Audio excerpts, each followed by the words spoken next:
Historiquement, le cuivre a longtemps été le matériau de référence en plomberie. Il est durable et stable, mais sa pose est technique et coûteuse. Avec le besoin de solutions plus rapides et économiques, le PER est ensuite apparu. Facile à poser, il montre toutefois des limites en termes de stabilité et de dilatation. Le multicouche s'inscrit dans cette évolution. Il a été conçu comme un compromis entre la simplicité du PER et la stabilité du cuivre, ce qui explique son adoption massive aujourd'hui en neuf comme en rénovation. Le tube multicouche est constitué de plusieurs couches complémentaires. À l'intérieur, une couche de PER est en contact avec l'eau. Au centre, l'aluminium apporte la rigidité et limite la dilatation. Des adhésifs assurent la cohésion de l'ensemble. La couche extérieure protège le tube et garantit sa durabilité. Grâce à cette composition, le multicouche a plusieurs avantages. Comparé au PER, il est plus stable.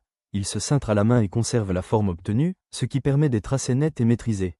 Sa dilatation est très faible, bien inférieure à celle du PER, ce qui limite les contraintes dans le temps. Face au cuivre, il offre une mise en œuvre plus souple, tout en restant résistant et durable. Sa barrière anti-oxygène le rend adapté aux installations sanitaires et de chauffage, en apparent ou encastré. Pour raccorder le multicouche, il existe plusieurs types de raccords. Les raccords à sertir sont les plus utilisés et les plus fiables. Le principe consiste à écraser la bague du raccord sur le tube, à l'aide d'une pince à sertir pour assurer une compression. Il faut respecter le profil de sertissage du fabricant, comme TH, U ou H. Les raccords à compression, aussi appelés raccords à visser, fonctionnent par serrage mécanique. Ils ne demandent pas d'outillage spécifique et sont à privilégier lorsqu'on a besoin de flexibilité ou d'une installation démontable. Les raccords instantanés permettent une pose très rapide sans outil. Ils sont réservés aux sanitaires accessibles et à des usages ponctuels. Maintenant voyons comment choisir le bon diamètre de tube multicouche. Le choix du diamètre dépend directement des équipements à alimenter.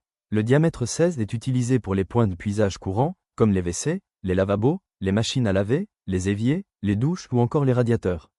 Pour des équipements plus demandeurs, comme les chauffe-eau ou les chaudières, on passe généralement en diamètre 20. Les diamètres supérieurs, comme le 26 ou le 32, sont réservés aux distributions principales et aux installations de chauffage plus importantes, par exemple pour les colonnes montantes ou les pompes à chaleur. Pour conclure, voici nos conseils pour bien préparer un tube multicouche avant le raccordement. Cette étape est essentielle pour garantir une installation fiable et durable. Commencez par couper le tube à la bonne longueur à l'aide d'un coupe-tube, afin d'obtenir une coupe nette et bien droite. Ensuite, calibrez et ébavurez systématiquement le tube avec un outil adapté. Cela permet une bonne insertion du raccord et évite tout risque de fuite par la suite.